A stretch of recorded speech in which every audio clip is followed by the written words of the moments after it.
Today, we're going to be speaking to an old friend, um, John Higgins.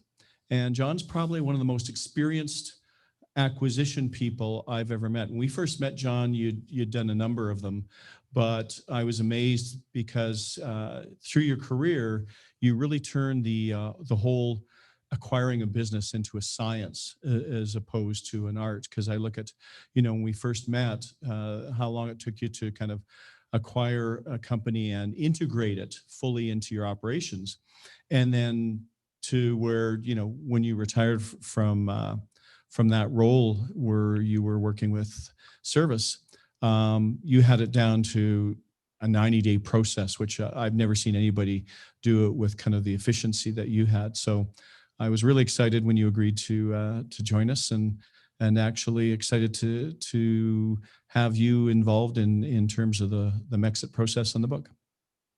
So what I'd like to do first is, can I get you to kind of just introduce yourself a little bit and tell us a little bit of your story in terms of how you got to be such an amazing business acquirer? Well, thanks. Good afternoon, Brett, and thanks for having me here today. So my background, I basically grew up in a family business, and as you know, in a small business, you have to be a master of everything.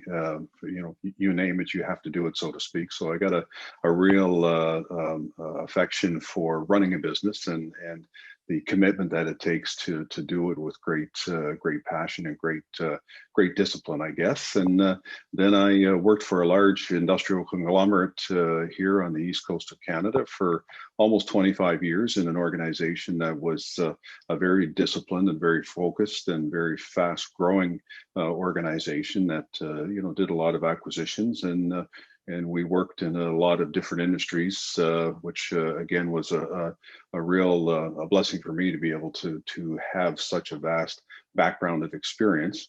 I left that organization and joined the John Deere world for a couple of years, operating a bunch of John Deere agricultural dealerships, and then had the opportunity to join Service Equipment in Calgary back in 2007, I believe. And we were starting a public company at that time to use public capital to help with the transition, generational transition of different equipment dealerships, owners looking to get out that didn't necessarily have a transition plan. And so we started acquiring those and growing into a very large, sophisticated organization. And as you said earlier, we did a tremendous amount of acquisitions. We grew from roughly 3 John Deere dealerships to 72 different dealerships at the end of it across 3 different countries between Canada, Australia, and New Zealand. So after 10 years, I decided to retire and step away from that, and eventually started my own management consulting group here. And today, again, we continue to help organizations get ready for and execute either acquisitions or divestitures. And a lot of generational transition issues that we're helping organizations with today. So that's kind of the Coles Notes version, Brett.